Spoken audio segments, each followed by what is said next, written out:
Would you believe me if I told you that this river was once the primary source of drinking water for Bengaluru from 1936 to 2000?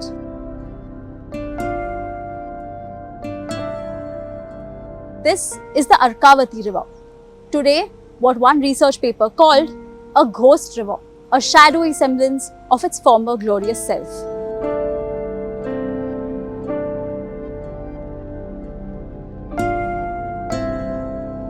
Over 2 decades later, in June 2025, the Karnataka government has announced a high-level committee of experts to rejuvenate the Arkavati river under the PPP model. The Bangalore Water Supply and Sewerage Board, while announcing the plan, said stretching 53 kilometers from Nandi Hills to TG Halli and covering a basin area of 1,400 square kilometers, the Arkavati holds immense potential to be reborn as a sustainable lifeline.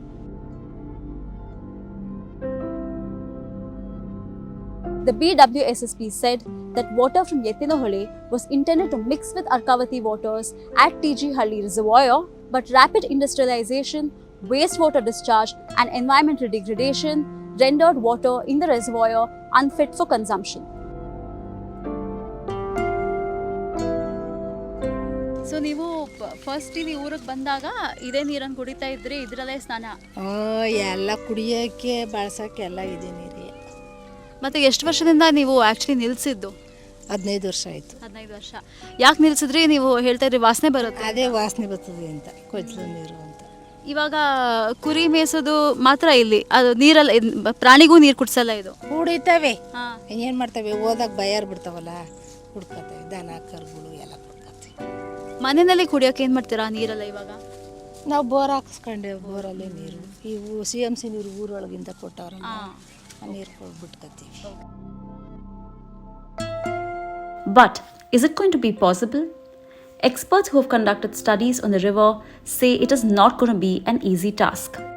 In a study published in January 2013 titled Water Management in Arkavati Basin, a Situation Analysis, it was stated that the decline of the flows in the Arkavati into TG Halli Dam was directly caused by the expansion of eucalyptus cultivation and of groundwater pumping in the TG Halli catchment.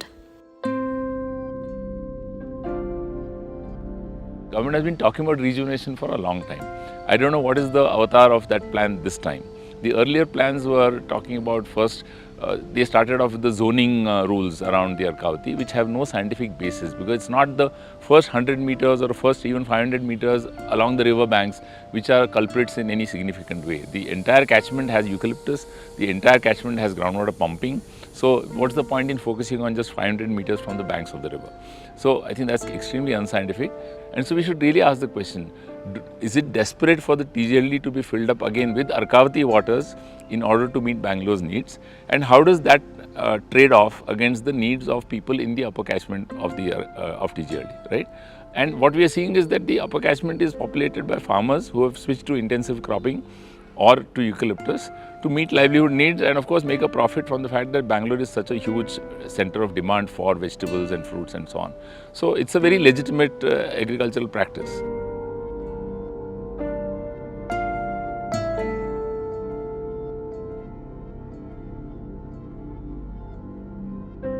A more recent report titled Uncovering the Hidden Pollution in the Arkavati, Emerging Contaminants Impacting Bengaluru and Beyond summarizes the results of pollution testing along the Arkavati River conducted by Pani Earth in collaboration with the International Centre for Clean Water, IIT Madras, in February and March 2024.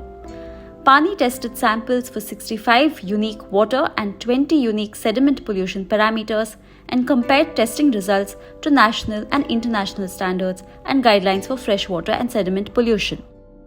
The report stated that every single test site exhibited pollution values above national and international standards and guidelines. We identified 7 locations in the first phase along the Arkavati river and its tributary Rishbhavati. Both locations, and what we found was places where it was super clean. There are places where Arkavati looks clean. Even there was, I mean, unbelievable amount of contamination.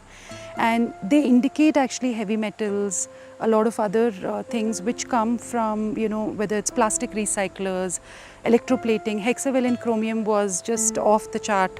So all of this, and then we said, okay, what do we do about this now? So we did a second study where we went closer to the pollution sources that we have identified from our map, and we found things to be like, you know, where as expected, where if I draw, you know, show a bubble and then say this is how much concentration is there at Arkavati here, as I get closer to the source, I actually saw the bubble getting bigger. So what you're hearing and seeing, looking at is Rishabhavati River, the black sewage and industrial wastewater. Half of Bangalore's industrial and sewage is flowing through right in front of you here. And when it's really heavy rains during monsoons is when all the textile, plastic and comes and occupies its floodplains, and that's what you see as a legacy textile waste which is sticking to the tree year on year when the rains happen. So this Rishabhavati River joins Arkavati downstream, a few kilometers downstream, just before Kanakpura town there, and Arkavati is flowing and it's not as bad as Rishabhavati is, but when they join, when Rishabhavati joins Arkavati, it really pollutes it with all the industrial contaminants and chemicals which we let it out from Bangalore here. So when we hear that, you know, the government has invited us for that restoration meeting, what we ask of them is that it's not more STPs that we need. This is not just sewage. This is, a wastewater which is a mix of domestic sewage and industrial effluents. So first separate the flows, because your biological treatment is not going to work for industrial effluents. And work with the industries. We hear of reports for Pina industrial areas saying we need help with effluent treatment plant. We need staff for effluent treatment plant.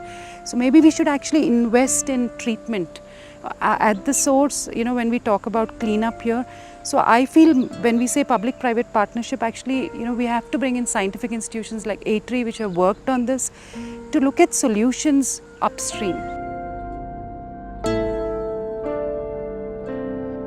The question now on everyone's mind is, will the government's plan to rejuvenate the Arkavati river work, or is it too little, too late? Is there an opportunity now for Bengaluru to have a drinking water source closer home? Only time will tell. For more such videos and stories, follow The Hindu.